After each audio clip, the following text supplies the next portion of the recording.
everyone, welcome to my channel Cryptoware. Welcome to day 4 of alternate day reverse engineering challenge. And today we are going to solve another challenge which is not very difficult, but we'll be learning about something different this time.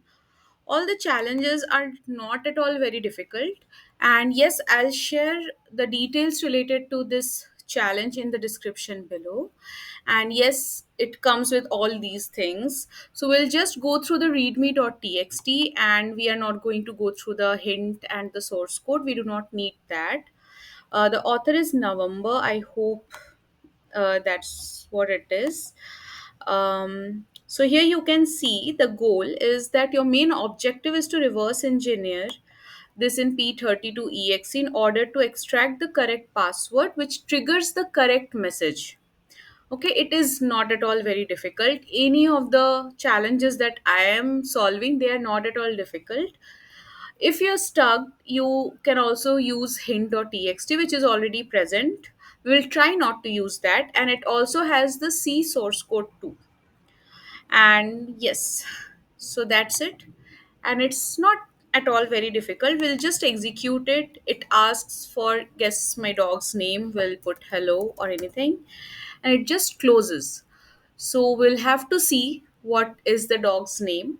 And before that, we need to see whether it is 32-bit or 64-bit. So as I have already mentioned that while downloading the challenge, you will see it is already mentioned over there. Uh, However, since I downloaded it long back, so I'll have to uh, recheck it. So I've used X32, and yes, we'll just click on next, and we'll do the routine thing that we always do, search for all user modules string references, and let's see if we can find anything interesting. Yes, correct, cool name, isn't it? This is the dog's name. Okay, so we'll set breakpoint all here, and cool, let's go. And there are lots of things that are happening.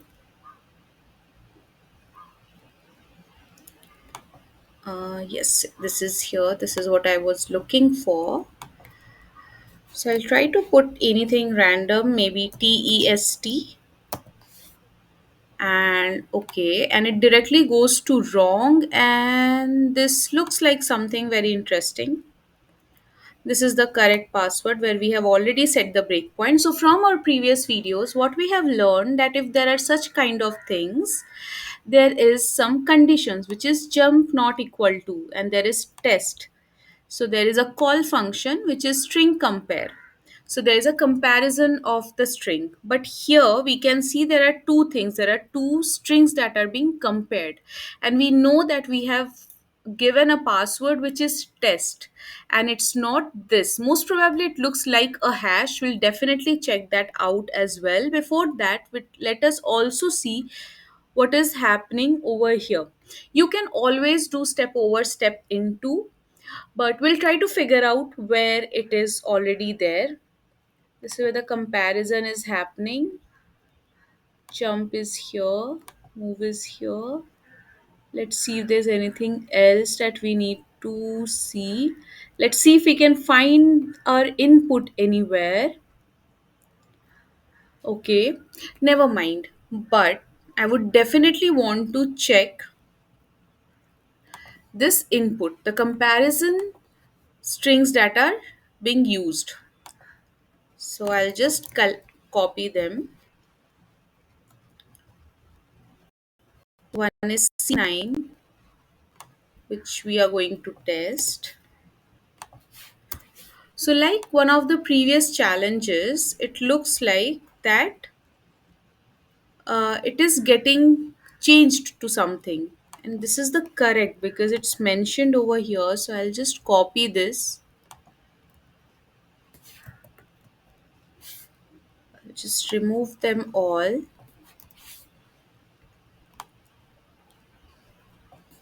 Okay, so let's check this because I saw another one which is fine. Let's just open our browser and we'll look for maybe MD5 hash online. Now, I'm just guessing if that is an MD5 because it looks like.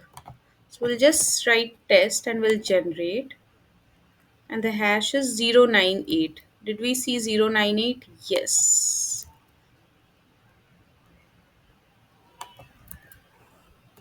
So 0, this is the hash of the test, and we were right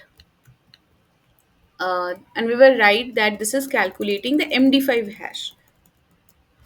So So the thing over here is, how did I understand whether it was a hash or not? So it depends totally upon your experience. After looking so many encoded strings or encrypted strings, although this is a hash, after seeing so many such kind of strings, you get a habit of it. So it totally depends upon your experience. It depends upon your practice. So it's not like that you did not understand it right now. Later you won't be able to understand. It's never like this. For start, if you are a beginner and you come across challenge of this sort, then you can definitely check whether this is an MD5, or maybe you may be confused whether this is an encoded string, if there is some kind of encoding that it is happening. So that is why we need to see such kind of strings. We need to solve more and more CTFs, more and more challenges, and the more we get our hands dirty, the more used to we get to it. Okay, so the easiest thing that we can do right now is the hash that we have gotten over here. We can check that hash. Now I'll again look for online decrypt. Now, the term itself is misleading. You cannot decrypt any hash. You cannot decrypt MD5 or SHA-256, any hash of that sort, because this is a one-way function. So if I have put test as an input over here or anything as an input over here, it is a one way function. It should give me the MD5 hash or whichever algorithm you want to use. But if I put a hash over here, it should not generate the input for me. Okay, so what happens over here is they have a collection of already very much common used keywords, and based on that they have generated the hash. If the hashes are same, then they give the result as this hash belongs to this specific word. So that is how it is checked. Ideally, a hash is unique for every string. So even if there is a difference of space also, then the hash will be different. This is used for maintaining the integrity. Okay, so if you have gone through cryptography, you will know like what hash means. So here, if I'm talking about MD5 encrypt decrypt, this is very much misleading. It does not literally mean that it is decrypting the hash over here. It is simply looking for all the keywords that is present in its database, so that and it is checking those keywords against the hash, and it is just comparing the hash. So for example, if I put this hash over here, okay, just 1 minute.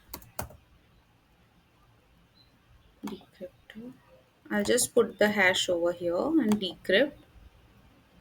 It will give me test. Okay, but if there is a hash which is totally new and different, it will not be able to give you. Again, another thing comes with this MD5 hash, like it it is a kind of birthday paradox. So two different strings may have the same MD5. That is one of the weakness that it is having. So you should be very careful. We should not ideally be using MD5, but that is totally fine. This is just for the challenge. And admin 1234. So it looks like this is the input that we should be providing. So let me see. Although it's not giving any output, so I don't think we'll be able to identify whether it's correct or not, but we can definitely check it from here. Okay. So here we know we are already getting the wrong password. So let's reload it. And okay, let's put admin1234. Click on enter. Let's see, have we reached there? This is where the correct password is. We can see that the check is happening against the hash. We'll just keep going. We'll see we have entered the correct password. Let's check it over here.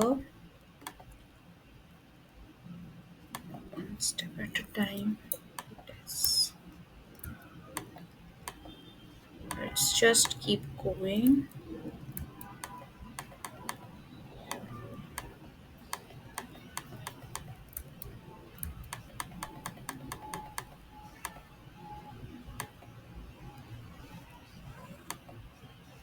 This is where we'll put another breakpoint.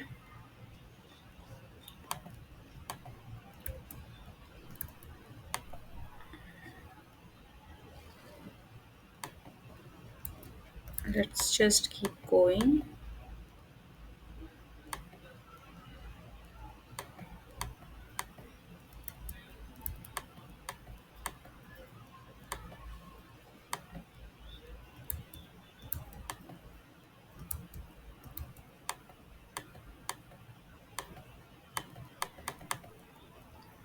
And we know we have gotten the correct password already, and which is fine.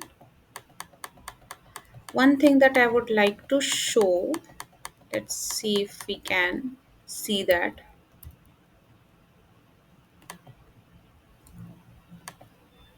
See if there is anything else that we need to do. Just some basic checks.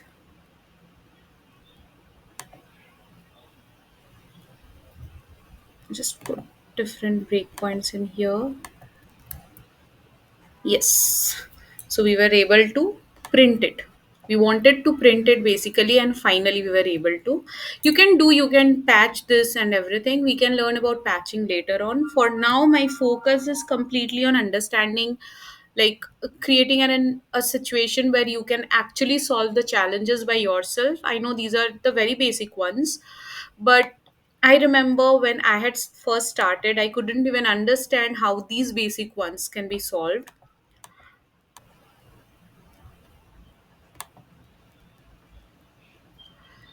So that's it for today.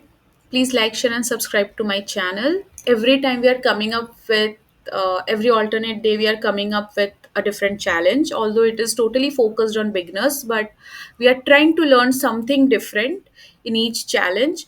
And these challenges are there to make you feel ready for performing reverse engineering. Until and unless you are able to solve these simple challenges, you won't be able to move to the difficult part or to the intermediate part. So that is our goal here, is learning. And that's it for today. We'll see you in the next challenge after, like, day after tomorrow. And please like, share, and subscribe to my channel, and thank you so much. Bye.